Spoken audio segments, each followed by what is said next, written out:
Saudações internauta e bem-vindo à Angop. Hoje para mais uma edição do seu programa Conversa Livre. Aqui a conversa é realmente livre. E hoje vamos conversar sobre a inclusão social da pessoa com deficiência. Como é que você tem agido? Como é que você tem lidado com a pessoa que vive com uma deficiência? Esta é a pergunta. Esta e outras perguntas vão ser aqui respondidas pelos nossos convidados. O doutor Nolasco Ventiar é advogado, bem-vindo, muito obrigada por ter aceito o nosso convite. Vamos também conversar com Moisés dos Santos, é analista comportamental, obrigada por ter vindo. E vamos, claro, estar a falar com um influenciador digital, o Emanuel, que ele prefere ser chamado Emanuel Blessed. É um nome artístico.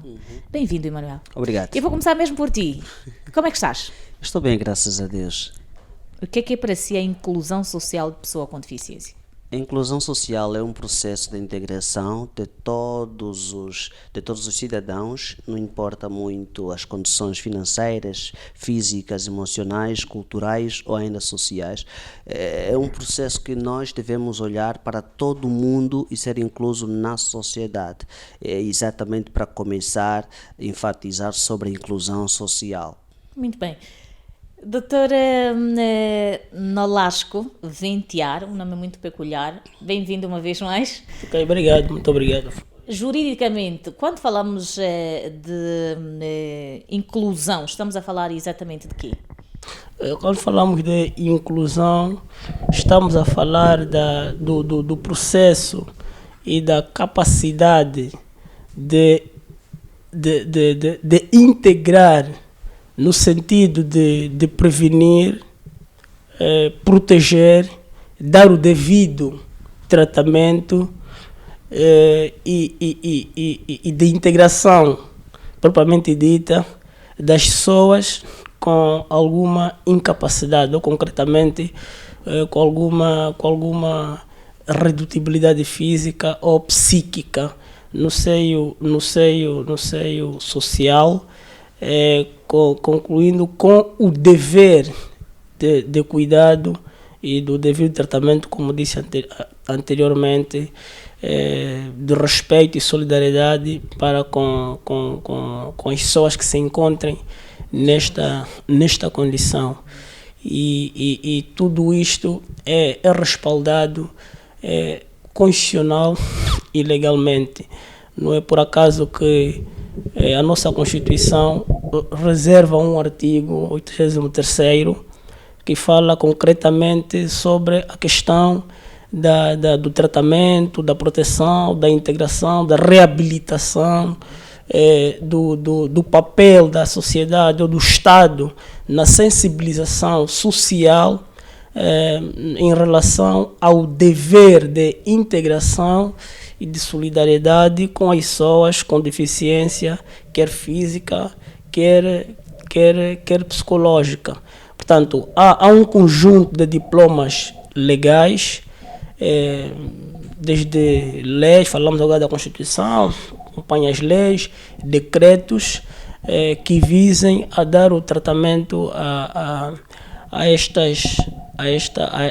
franja, né, da sociedade, essas pessoas com deficiência física e psicológica também. Muito bem. Muito obrigada pela sua primeira intervenção. E vamos continuar a falar, mas eu antes gostava de ouvir aqui o Moisés dos Santos, analista comportamental. Qual é o modelo social da pessoa com deficiência? Bem, a nível social, eu não percebi bem a pergunta, qual modelo é o modelo social, a nível psicológico? Sim, da pessoa com deficiência. Ok. Muitas vezes ela busca aprovação, né? E essas pessoas tendem a querer se adaptar em função ao que elas carregam nesse sentido. A questão de adaptação quanto à aceitação pelo que elas percebem como incapacidade faz com que elas buscam aprovação e aceitação no meio social.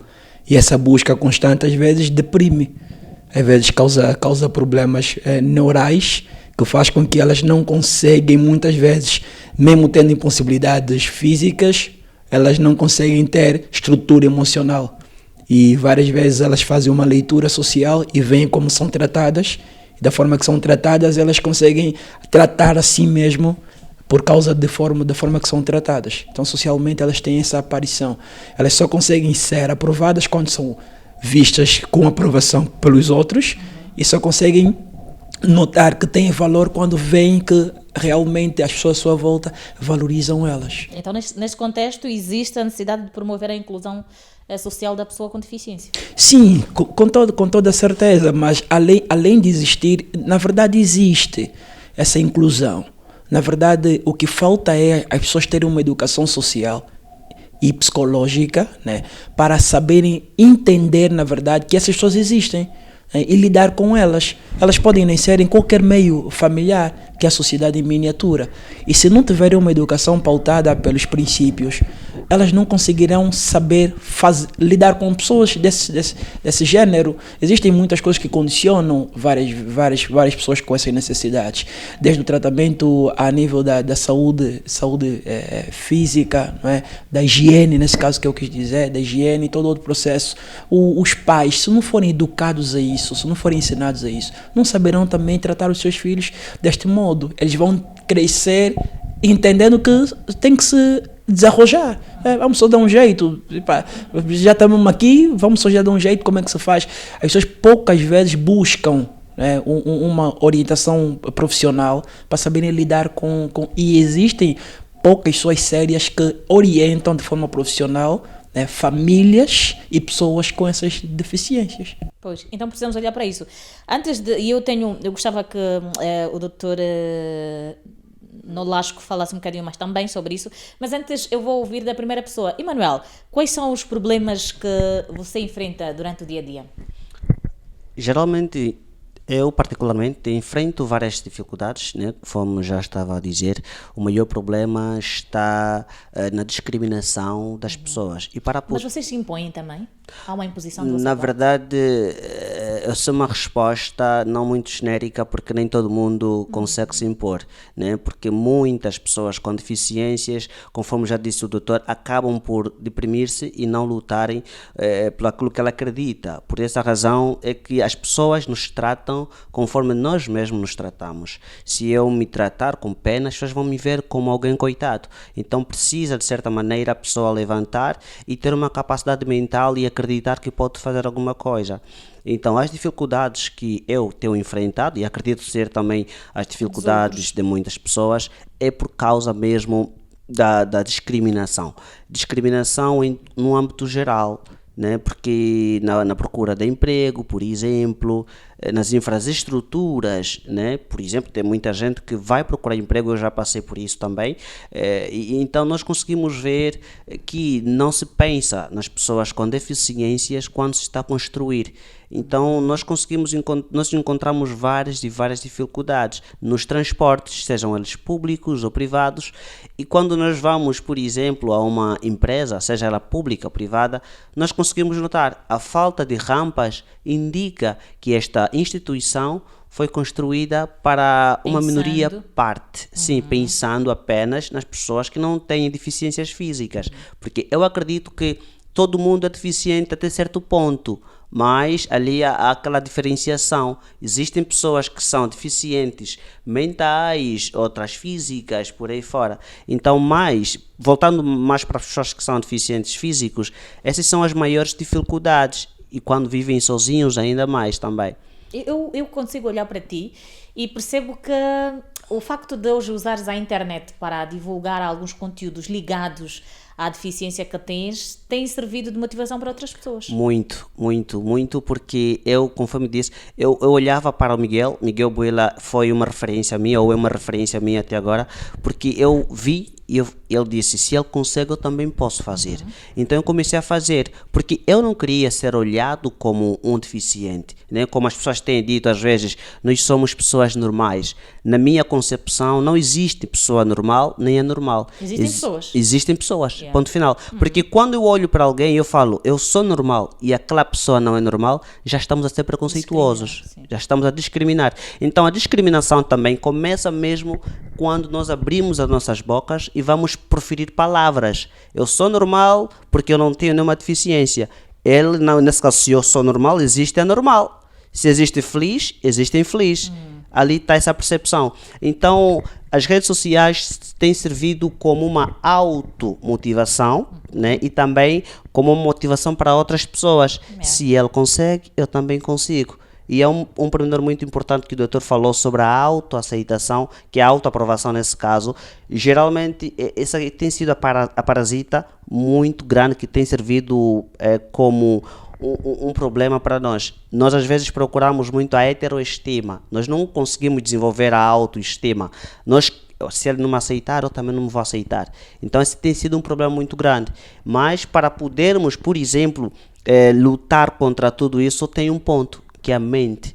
Se nós lutarmos, mudarmos a mentalidade, nós conseguimos, de certa maneira, mudar aquilo que é para ser mudado, que dá para ser mudado, porque nem tudo nós vamos conseguir mudar. Pois é, e nem tudo está ao nosso favor. Neste caso, como é que deve ser a interação com uma pessoa com deficiência? É possível que haja interação? Deve existir interação? Qual e de maneira? É possível, é possível. E permita-me, eu compreendo que o colega Moisés, esteve a dizer e começou com uma introdução dizendo que existe uma inclusão social, mas também está aqui um relato claro de Emanuel que é a título aqui exemplificativo, uma pessoa com deficiência física, mas também já fica aqui a denotação de que é uma pessoa, não obstante a condição dele, tem uma visão diferente, uma autoestima inspiradora, né?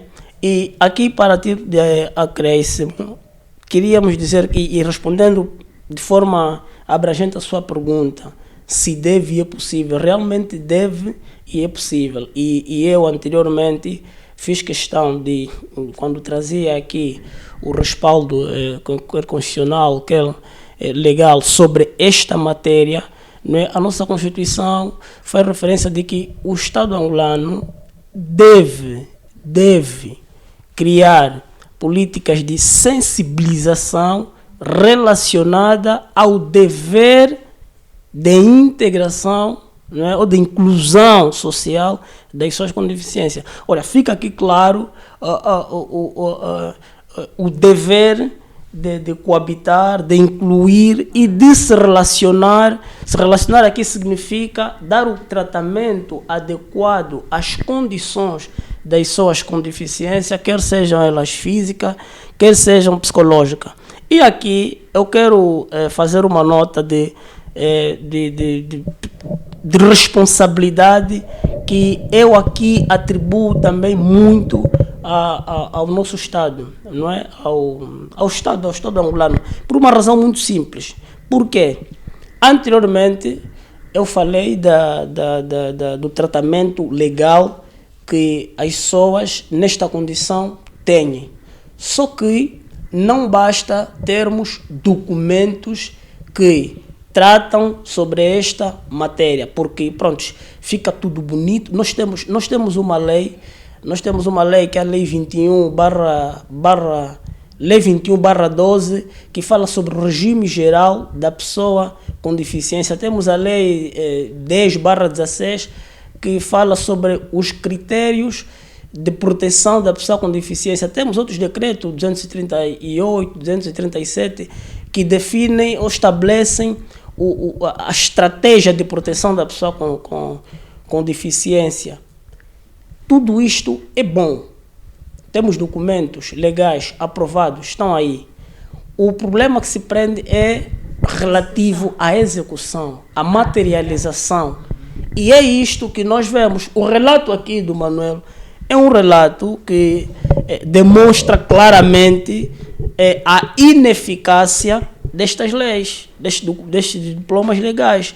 É um relato que demonstra claramente a inexecução plena, concreta e eficaz destas leis. Daí que eu disse, pesa muita responsabilidade sobre o Estado, porque ele é o Estado que deve criar políticas também de inclusão. E disse bem o Manuel, quando fez referência a uma abordagem, numa abordagem que ele fez referência ao Presidente da República, ele disse: o Presidente faz, e aqui faz, pode-se entender, ditar o que se deve fazer. Quem sou eu, como cidadão, para não cumprir?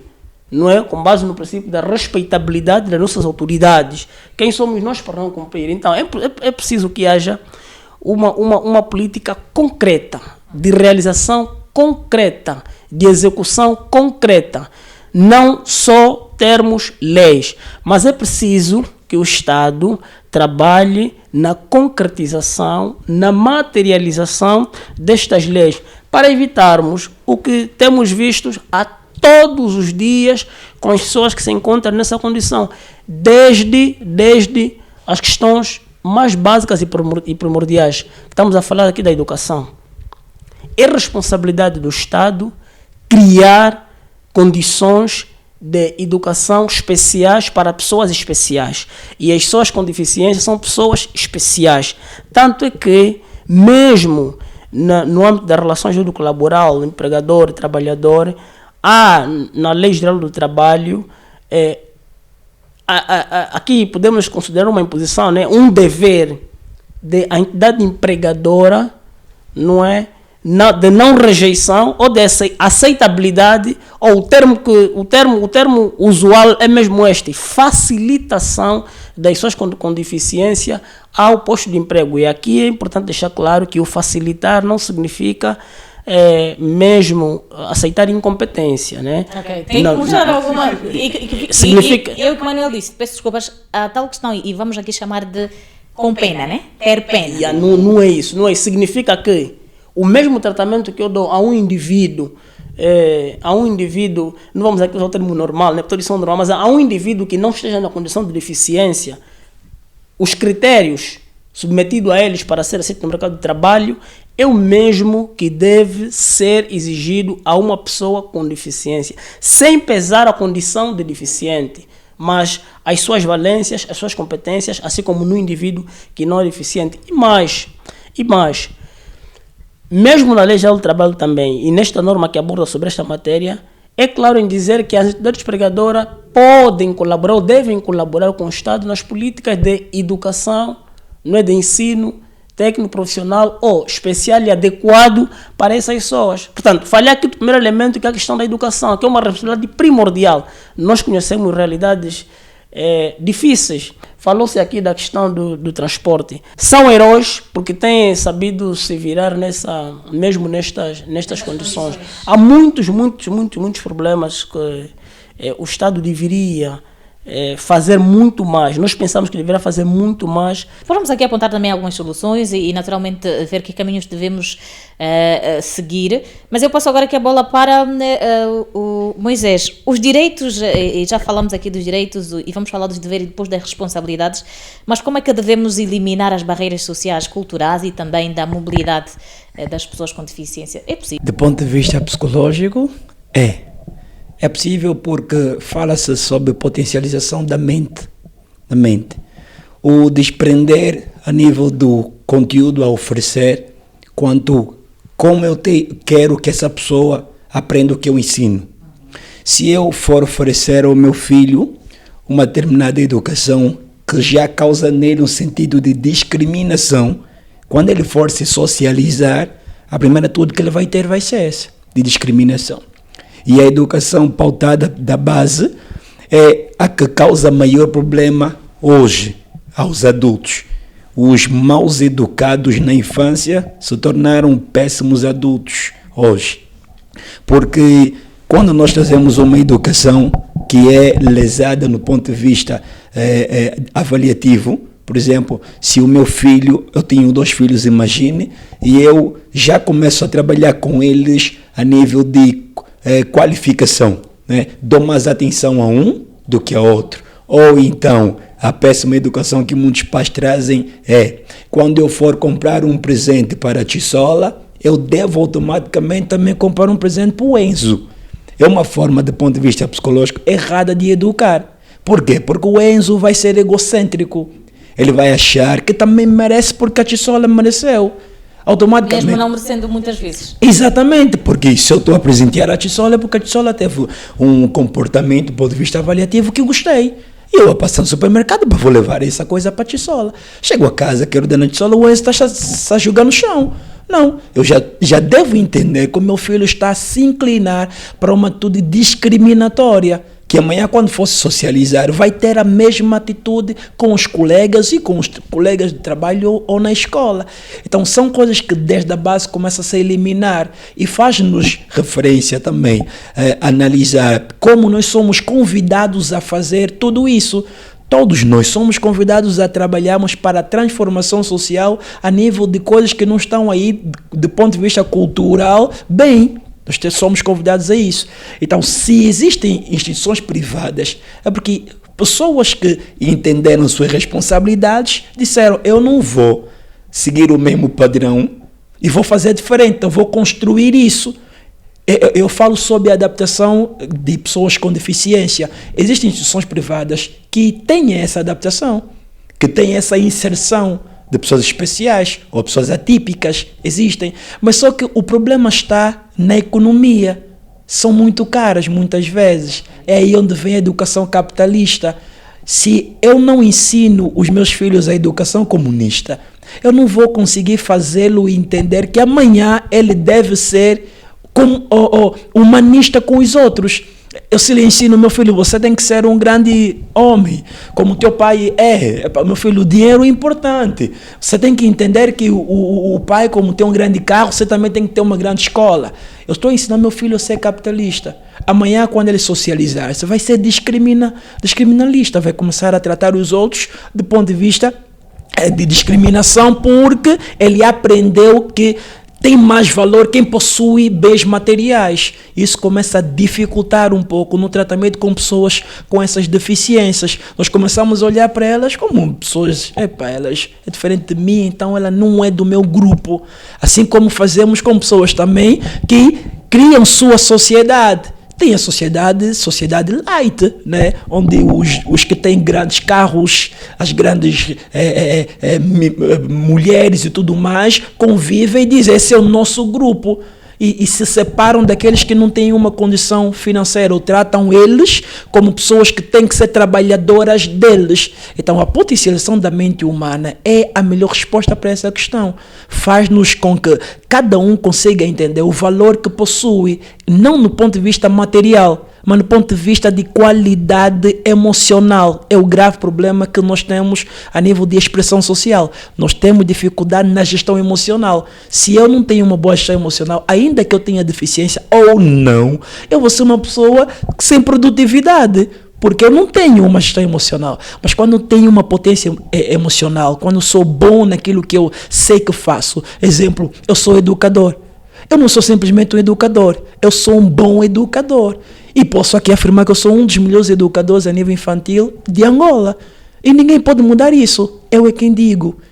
Quem vai mudar isso? Aí está o facto da tal aceitação, e não esperamos que as pessoas digam quem somos, mas porque nós sabemos exatamente aquilo que nós somos. Agora está a conversa aberta, vamos lá debater.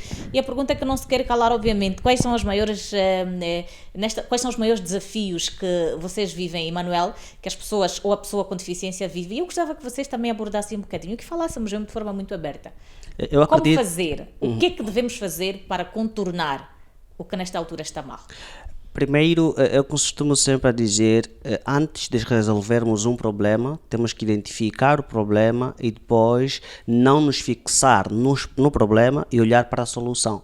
E o problema, um dos maiores desafios para a pessoa com deficiência é mesmo a falta de acessibilidade à locomoção, né? E também a empregabilidade. Tem sido muito difícil. Eu fico muito triste e já vi uma vez uma senhora também deficiente, ela mandou escrever no Cyber uma folha e colocou atrás da cadeira de roda algumas escritas que estavam: eu preciso de emprego. Okay. Eu preciso de emprego. Isso dói-me o coração, por saber que esta pessoa talvez tenha capacidade de poder desenvolver uma determinada empresa ou qualquer setor onde ela for, mas por ser apenas deficiente, esta pessoa não é aceite.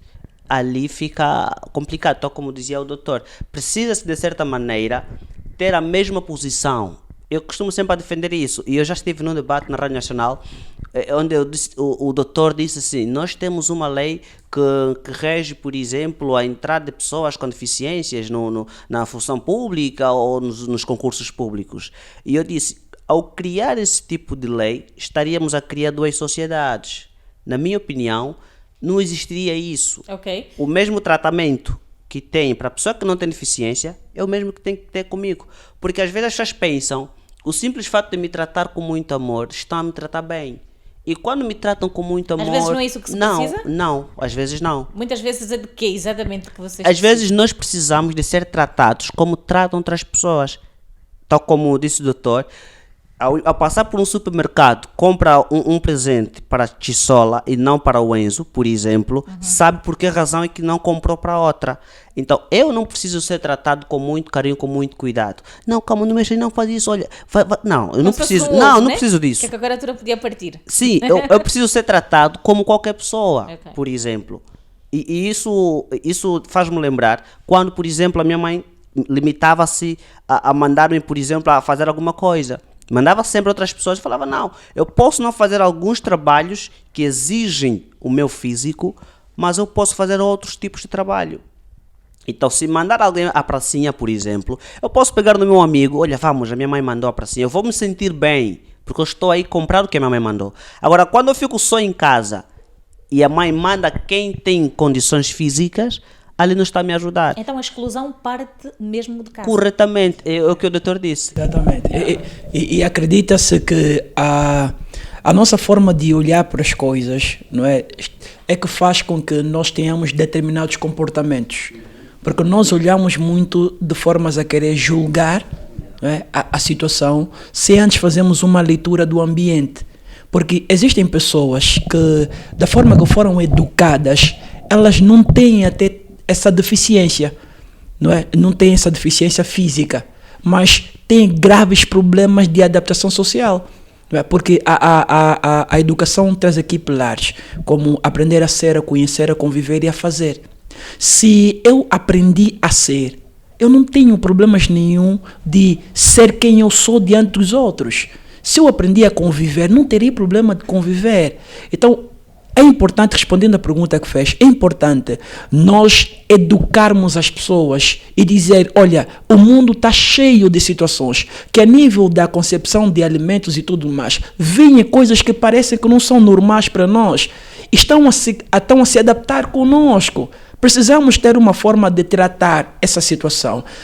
A não afastar, a não discriminar. É como nascer no meio de nós alguém que depois de algum tempo está a dizer, eu não quero ser homem, quero ser mulher.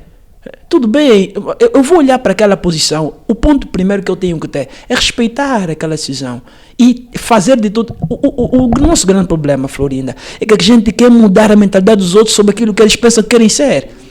Queremos mudar, não é assim, isso é errado. Não pode, você está pensando errado, não é assim. Para você conseguir alcançar isso, tens que ser amiga da Florinda e ela vai te fazer um corredor ali, não sei o que, você vai conseguir.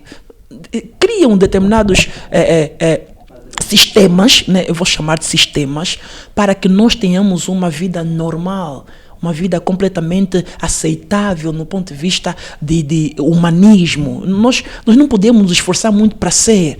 Nós só precisamos ser, isso é o grande adágio aqui. Precisamos só ser e as pessoas aceitarem como somos e simplesmente nos tratarem como devemos ser tratados. E tenho deficiência nisso, está bom. Eu tenho deficiência nos pés, mas as minhas mãos funcionam. Manda-me lavar os pratos. Vou lavar, não me trata assim porque, não, meu filho, ele não consegue. Não, vou lavar, porque se eu não aprender agora com os trabalhos básicos domésticos, eu amanhã, quando for para me inserir no trabalho de emprego, eu não sei nem sequer o que eu vou fazer. Porque em casa eu não fui ensinado a ser, não fui ensinado a conhecer, não fui ensinado a conviver, nem fui ensinado a fazer. Eu acho que o doutor Ana Lopes tem alguma coisa a dizer. Eu gostava que apontássemos aqui as questões em termos de, disse muito bem o Moisés, precisamos começar para olhar, deixar as pessoas fazerem as coisas. O que é que devemos fazer para contornar a situação atual? Deixar fazer? Desculpa só para deixar fazer Deixa fazer. Em vez de eu dizer que ele tem uma deficiência física, então não vai lavar a louça, ele diz, e disse bem aqui, parafraseando o que disse o Dr. Moisés, ele pode não ter os pés em condições, mas tem as mãos em condições que podem, na verdade, fazer uma outra atividade. Na sua opinião, o que é que devemos fazer? Que soluções é que devemos? Falou-se aqui das políticas que não são implementadas, falamos aqui de problemas sociais que vivemos. Como reverter esta situação? Usar o que eles têm de bom ou em condições, passa o termo, para conseguirmos integrá-los? Exato, passa também por ali. E aqui, antes, só para fazer aqui uma deixa. Eu não penso que a lei discrimina. Eu acho que, eu entendo que por se tratar de pessoas que se encontrem em condições especiais, e aqui especiais devemos dizer mesmo que diferenciem das outras pessoas pela sua condição, deficiência física ou psicológica, há essa necessidade de se regulamentar ou de legislar mesmo sobre o tratamento devido e adequado que se deve dar a estas pessoas. É muito por isso, não no sentido de trazer diferenças impróprias, porque as pessoas são iguais em oportunidades e direitos. Pessoas com deficiências, pessoas sem deficiências, para exercer direito e para cumprir deveres. Claro, sem prejudicar no âmbito do exercício desses deveres, do exercício desses direitos e no cumprimento desses deveres, a sua condição de restrição ou de limitação física ou psicológica por conta da deficiência.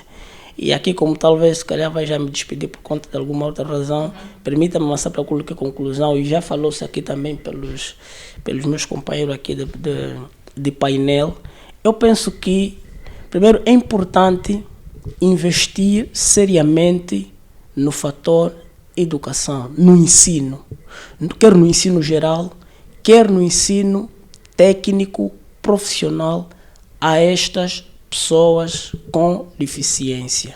Formação adequada a estas pessoas significa mais escolas e escolas com tais condições de ensino geral e profissional para garantir a empregabilidade também dessas pessoas, porque nós temos muitos problemas de desemprego com pessoas com deficiência e para além do seu estado, da sua condição física ou psicológica, é mesmo também porque não se promove muito formação profissional para essas pessoas que podem garantir a oportunidade no emprego. É importante criar condições no setor dos transportes para facilitar, e tudo isso estamos aqui a falar já é de lei, é o que dissemos anteriormente, só há problema na implementação prática, para promover ou remover os obstáculos da mobilidade das pessoas com deficiências. É preciso criar condições de transportes públicos, autocarros com condições para o efeito, em todos os pontos e em todo o país. É necessário, para melhor mesmo inclusão, é necessário também promover a ascensão no mercado de trabalho, a ascensão dessas pessoas em vários setores da nossa sociedade, quer na política, quer na arte, quer na cultura, quer na administração pública do Estado. Nós precisamos também ter pessoas que tenham deficiência. Ali, em alguns casos, permite-se com deficiência física. Dirigentes também. Nós temos pessoas excelentes, boas, com capacidade para assumir determinada responsabilidade, mas que provavelmente alguma responsabilidade mesmo de Estado, de algum destaque, de algum respeito, de alguma inspiração. É importante que as pessoas, assim como aqui o Manuel viu na postura, na posição do Miguel Buila, inspirou-se. Há uma responsabilidade crescente ou grande por parte da sociedade no sentido de nos mobilizarmos mais, sensibilizarmos-nos mais sobre a inclusão das pessoas com deficiência na nossa sociedade, no sentido de conferir mais oportunidade, não favorecimento pela condição, mas oportunidade porque também podem, porque pelo merecimento ou pelo mérito. Então penso que é importante esta responsabilidade, quer por parte do nosso governo, quer por parte da sociedade, quer por parte dos próprios cidadãos que vivam nessa condição. Falou-se aqui muito do autoconhecimento e da imposição, no sentido de imporem-se. É necessário e é importante para que as pessoas respeitem também, não se colocarem na condição de fracos ou de fracassados ou de pessoas que não podem, ou de incapazes, não. São deficientes físicos, no caso concreto, mas não perderam direitos, estão sujeitos aos mesmos deveres, não são incapazes, não são diferentes das outras pessoas, porque ainda pensam, ainda raciocinam, ainda refletem, e com seu pensamento podem mudar a dinâmica da sociedade e do mundo para o melhor. E como sabe, a agência Angola Press tem muito para lhe oferecer, mas vai saber tudo e muito mais daqui a instantes. Não saia da antena que nós voltamos depois do intervalo. É curtinho. Até já.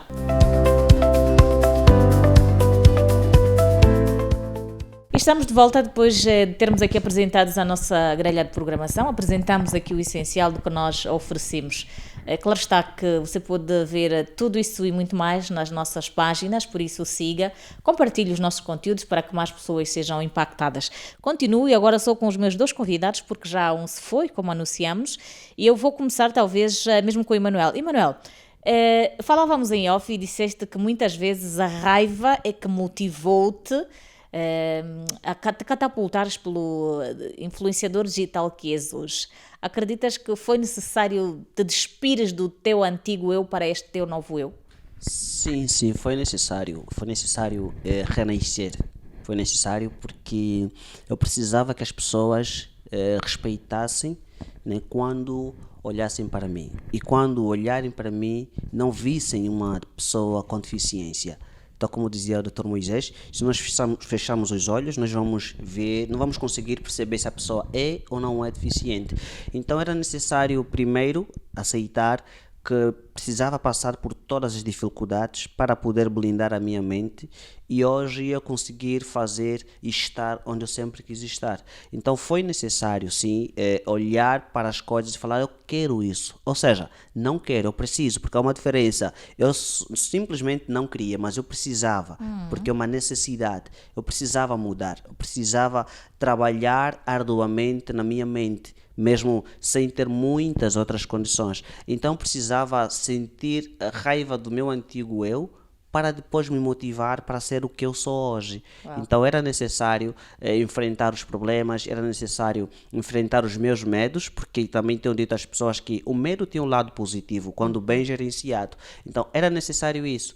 E hoje eu estou aqui, mesmo tendo pessoas a falarem que se ele está aí é por causa de pena, é porque as pessoas sentem pena dele, por isso é que ele está aí.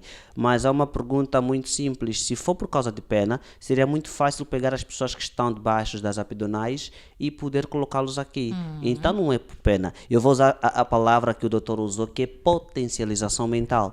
Então é necessário que nós nos potencializamos todos os dias para conseguirmos estar onde nós queremos, porque nós vamos mudar tudo. Mas aquilo que nós conseguirmos mudar, a gente vai mudar. Certo. Doutor Moisés, falou aqui de uma coisa muito importante. Disse que é importante termos raiva. Eu gostava que fundamentasse um bocadinho, porque eu confesso que a raiva parece que muitas vezes é inimiga da perfeição. Exatamente. É bom ter raiva e é bom ter agressividade. E eu vou trazer isso de um ponto de vista positivo e negativo. A raiva ela é negativa quando a gente culpabiliza os outros. A raiva ela é positiva quando nós tornamos o estímulo como uma motivação para curarmos a nós mesmos. Por exemplo, eu quando sinto raiva, a raiva é a minha emoção secundária. A minha emoção primária está no medo e a tristeza. Eu primeiro tive medo, tive tristeza por causa de âncoras na minha emoção. E quando alguém falou alguma coisa e foi completamente chocante ao que eu já venho vivido, aquilo trouxe em mim uma raiva. Essa raiva foi por causa de um estímulo, alguém, mas tem uma motivação, os meus problemas, as minhas cargas, né? As minhas sacolas emocionais. Então, quando eu pego na raiva e entendo que, afinal de contas, quem me estimulou a raiva não é culpada dos meus problemas, eu começo a tornar naquilo como algo para sair. E aí vem a agressividade. A minha agressividade vai ser compreender que eu não sou perfeito, que não há perfeição em mim e que sou um ser frágil e que preciso de algo para me potencializar. Eu consigo me potencializar quando eu entendo que, afinal de contas, eu quero chegar até ali. Mas para chegar até ali, eu não vou chegar só porque decidi. Tem barreiras. A minha agressividade me fará romper as barreiras. Eu vou conseguir vencer aquela palavra negativa. Eu vou conseguir não aceitar que as pessoas me inferiorizem por causa de me chamarem aleijado. Me chamando aleijado, eu até uso aquilo como motivação. É aleijado, sou mesmo aleijado, eu gosto de... mas estou a caminhar. Então já não haverá mais nenhuma deficiência emocional que me fará não chegar ao objetivo, porque a minha raiva me levou a compreender que a culpa não são das pessoas, ou não é das pessoas, mas dos problemas que eu carrego. Então, curo em mim os problemas emocionais e quando forem falar uma outra palavra negativa, eu já estou bem. Já está tudo bem comigo. Podem me chamar o que vocês quiserem. O meu objetivo é chegar lá. E eu vou chegar lá a nível da minha raiva e da minha agressividade. A pergunta é para os dois a seguir. O apoio familiar é importante? Muito importante. Muito importante. Desde o berço. É sempre importante nós sabermos que temos uma voz da autoridade ao nosso lado, ter a nossa família a nos abraçar. Quando nós somos pessoas deficientes, nós queremos que a afetividade que recebemos não seja muitas vezes porque nós somos deficientes, mas porque somos pessoas. Mas só que existe um problema, nós não entendemos isso até chegarmos à fase da maturação. Eu não vou compreender que sou deficiente com meus 2 anos. Não vou compreender, eu não sei o que é isso. Nasci cego, eu não sei o que é isso. Mas quando eu notar que estou a ser tratado para conseguir superar, né, para conseguir vencer, e amanhã quando eu ter afinal eu sou cego, eu faço o que os outros fazem, afinal sou deficiente, e aí já vai haver um insight que vai me despertar. A forma que eu sou tratado pela minha família me faz esquecer que eu sou deficiente. Uma vez queria levantar e correr, porque eu pensei que eu podia correr, porque me potencializaram tanto a mente que eu ganhei força nos pés e pensei que eu podia. Por quê? Porque o tratamento familiar me levou a crer que isso não são impedimentos para chegar a um objetivo. Então as famílias são importantes na educação. O problema está quando a família também não foi educada a isso. Quando ela não tem facilidade em compreender que, afinal de contas, tem que motivar aquela pessoa a ser. Quando já há dificuldade naquela mãe que é doméstica, aquela lavadeira, aquela mulher da lavra que não tem essa educação e seu filho nasceu com essa deficiência, ela não vai saber como tratar. Ela vai olhar mais para os holofotes e dizer para o meu filho poder chegar ali, eu não vou conseguir, porque ele não tem isso, não tem aquilo. Quando a gente aparece em cadeias televisivas detrás disso, dizendo que você pode dizer palavras positivas para o seu filho, que são como adrenalina para o coração dele, né? Aquilo vai entrar nele como endorfina, ele vai se sentir forte. Mas quando a gente fala palavras negativas, palavras positivas para ele já dificulta, ou negativas para ele dificulta dele conseguir atingir o objetivo. Então é importante a gente falar sempre. O elogio é sempre importante. Nós não devemos... Outro problema que existe na família é a comparação. Não só quando o meu filho é deficiente, é quando o meu filho também não conseguiu ter 10 na prova. Nós comparamos, o filho da tia fulana conseguiu, como é que você não consegue? Essa comparação diminui psicologicamente a criança, faz com que ela se sinta inválida, né? Pode não ser deficiência física, mas começa a ganhar invalidez psicológica e não consegue se tornar em alguém que desbloqueia isso mais tarde para dizer, eu vou conseguir ter um 10. Há quem só conseguiu vencer na vida porque o pai lhe batia muito. E por causa da raiva ele disse, não, eu como sofri muito na infância, eu não posso... Exatamente, essas âncoras. Só que isso é uma dependência emocional que carece de terapia a nível de tratamento psicológico para exatamente que as pessoas se cure e não façam ao filho aquilo que ele gostaria que não lhe fizessem. né? O meu filho vai ser piloto porque eu não fui. Meu filho vai ser médico porque eu não fui. Então, porque não realizar em mim, eu quero que o meu filho realize. Isso é um grave problema e pessoas assim precisam de um tratamento terapêutico. Urgente. Exatamente. Como é que foi a gestão familiar com a família? Certo, eu gostava de responder essa pergunta, começar que tudo começa na base. Para a construção do edifício, nós começamos com caboclo, né? E caboclo me refiro mesmo à família.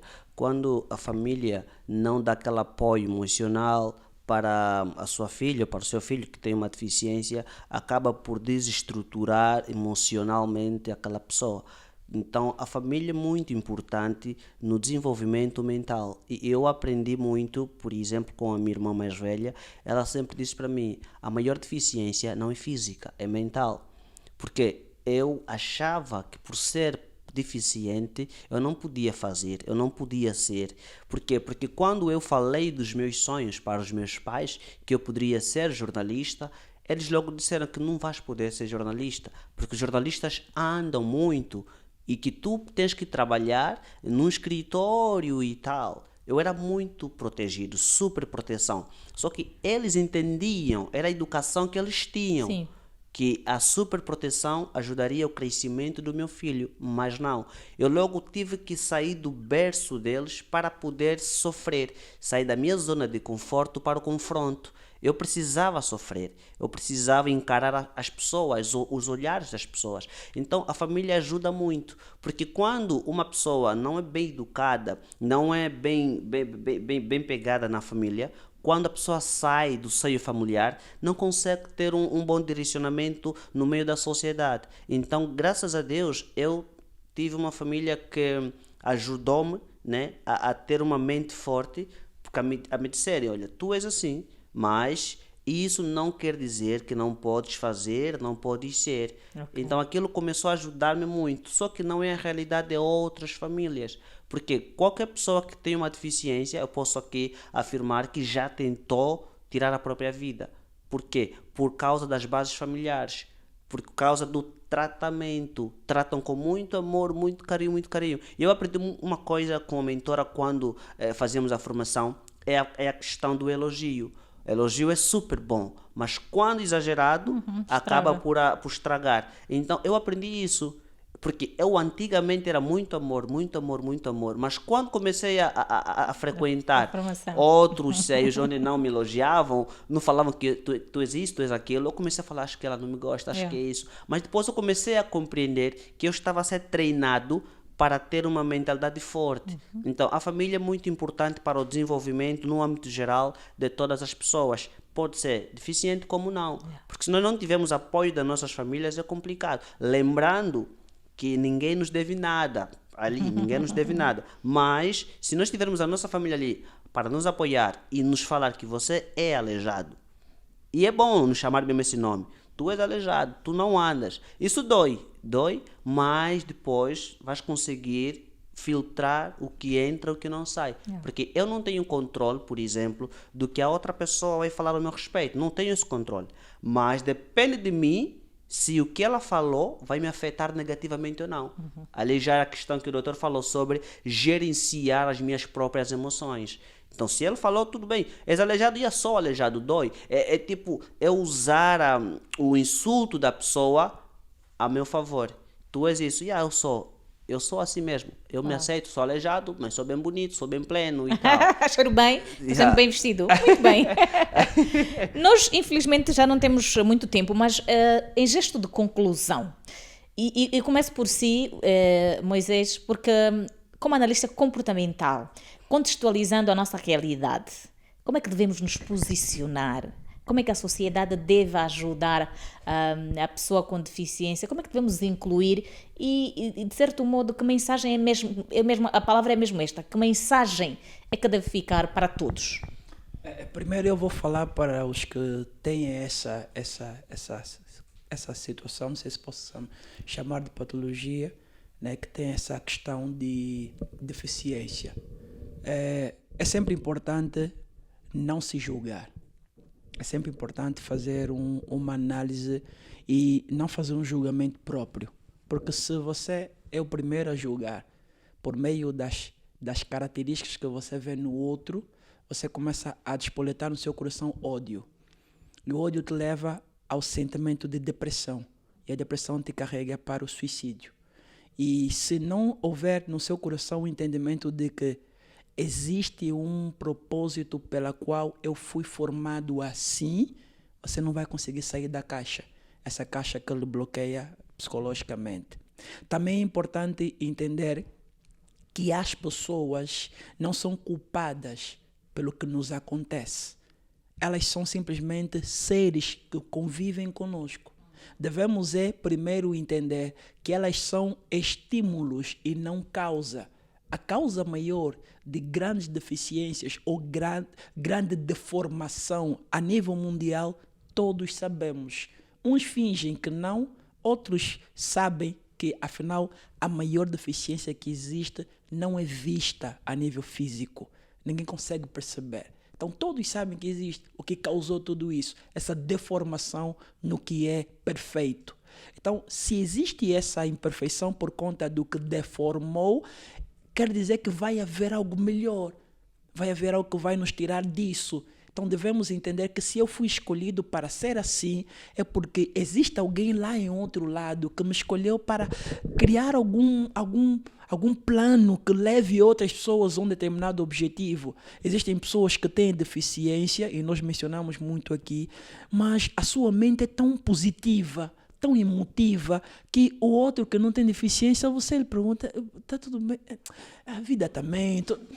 Tem sempre argumentos que mas você tem mão, tem peixe, e são piores até, são pedintes, mas têm mãos para trabalhar, têm pés para caminhar, têm até olhos para ver, ouvidos para ouvir, mas não têm possibilidades nisso.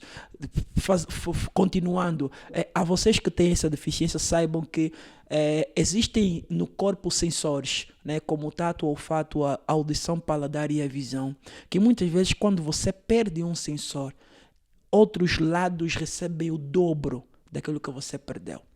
Significa que se você perdeu o tato, você perdeu a visão, perdeu a audição, outra área sensorial vai receber. Quer dizer que você vai ser 2 vezes melhor naquilo que você recebeu. Por exemplo, há quem tem dificuldade em ouvir, mas a sua visão torna-se bem mais... É como se a visão fosse os olhos dessa pessoa. Quem perdeu a visão, a audição torna-se o ouvido dessa pessoa. Ela consegue perceber que o pai está chegando só por causa dos passos. Torna-se, é algo tão... Eu gostaria de ter essa sensibilidade, sabe?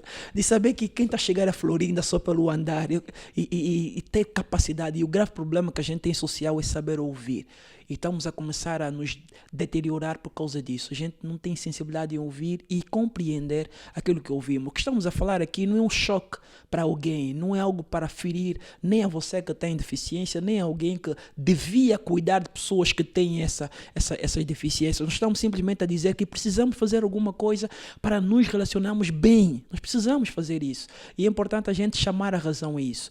A todos, para que tenham essa responsabilidade de cuidar de quem tem essa deficiência, o primeiro papel deve ser a aglomeração e identificação. Né? Saber quem são a nível distrital, quem são, que têm essas questões. E fazer, é como se preparar uma ONG que fosse potencializar essas pessoas, né? Nós só queremos, como existe, né? Eu acho que cuida dos cegos, né? Não sei como é que se chama essa organização, e deficiência visual, não é? Exatamente. Exatamente, tem uma no Zango que eu vejo muito, que cuida muito dos deficientes visuais. Então, se existe uma que faz isso, que prepare pessoas que são potencializadas em nível de conhecimento, nem que for influenciador digital, pessoas que têm algum destaque social, para ir ter com essas pessoas e lhes mostrar a nível do conhecimento e da expressão, do abraço, do carinho, que elas podem ser melhores. Porque se fizer isso logo, poderemos evitar que alguém que tem essa deficiência, amanhã ouvimos que perdeu a vida, porque ninguém fez alguma coisa por ela. Então, nós vamos nos unir a isso. Se alguém tem essa possibilidade, crie essa organização. Eu posso estar incluído, sem problema, né? Para ir em qualquer bairro ou qualquer lugar recôndito que a gente vai falar para essas pessoas, mas vamos fazer alguma coisa para a gente ter pessoas que amanhã, na nossa velhice, dizermos, não, fizemos alguma coisa, nós pelo menos construímos história. O importante não é ser profissional, o importante é fazer carreira. E a gente, quando terminar a fase e chegar na aposentadoria, falar, não, eu fiz carreira. E hoje falam do meu nome porque eu fiz carreira, eu fiz alguma história. Hoje falam de mim porque eu fiz história. Então é importante a sociedade se abalizar disso e não discriminar ninguém que tem essa deficiência, tratar com amor. O amor que falo aqui não é a paixão, não falo de sentimento, não. Falo de empatia. Né? Da forma que você gostaria de ser tratado, trata o outro. Se gostaria que respeitasse a sua mãe na rua por ser zungueira, respeita a mãe do outro por ser zungueira. É simplesmente isso. E nós vamos conseguir ter um mundo melhor, independentemente de forças quererem contrariar-nos a nós fazermos o que é melhor. Muito obrigada mais uma vez. E Obrigado. estamos juntos. Emanuel, para fechar, que recomendação é que fica? Que conselho é que queres deixar? Para as pessoas vivendo e para a sociedade no seu todo. Primeiramente, eu sempre gosto de falar sobre mentalidade, sempre, porque eu acredito que quando nós mudamos a nossa mentalidade, nós conseguiremos estar fortes e enfrentar os desafios. Então, para todas as pessoas que têm deficiências, eu quero que saibam que a deficiência não é o fim de tudo. A deficiência não é o fim de tudo, é apenas o princípio daquilo que você pode alcançar. Porque às vezes é necessário que algo aconteça na tua vida para poderes alcançar o teu propósito. Porque às vezes o teu propósito não poderá ser realizado você não tendo deficiência. Então eu aconselho a todas as pessoas com deficiências a não serem vítimas, a não se vitimizarem sempre, a não chorarem, porque nem que chorarem, nem que se arranharem, não vai mudar. Não vais voltar a andar. Eu, falando rapidamente, estava numa fisioterapia e pegavam a minha perna, colocavam, era numa bicicleta, e eles só trabalhavam isso. Eu falava assim no fisioterapeuta: não se preocupa com minhas pernas, eu nunca vou andar mais. Trabalhem outra coisa do meu corpo, eu já não vou andar. E eles ficaram assim a sorrir. Então, nós precisamos encarar o problema e ir atrás para resolver esses mesmos problemas. E para as pessoas que têm famílias com deficiências, nós precisamos entender, conforme disse o doutor, que ela não pediu para aquilo acontecer. Até porque a deficiência tem outras adquiridas e outras não adquiridas. Okay? Nós temos ali o exemplo do Cotingo. Alguém que tinha todos os membros e por um acidente, infelizmente, tornou-se deficiente. Isso pode acontecer com qualquer pessoa, porque estamos em constante movimentação. E é deste jeito que queremos colocar um ponto final à nossa edição de hoje. Falamos hoje sobre a inclusão social da pessoa com deficiência. Eu conversei hoje com 3 pessoas, começámos com 3, agora terminamos com 2, que é o Emanuel Blazed e também o Moisés dos Santos. Eles que deixaram ficar aqui as suas opiniões e naturalmente queremos agradecer também a presença inicialmente do Dr. Ventiar, que é advogado. A todos o nosso muito obrigado. Fiquem bem, até a próxima semana. Não se esqueçam, continuem a partilhar, continuem a comentar e a fazer com que mais pessoas se juntem ao canal do YouTube, do Facebook e do Instagram da Angop. Fique bem e até a próxima semana.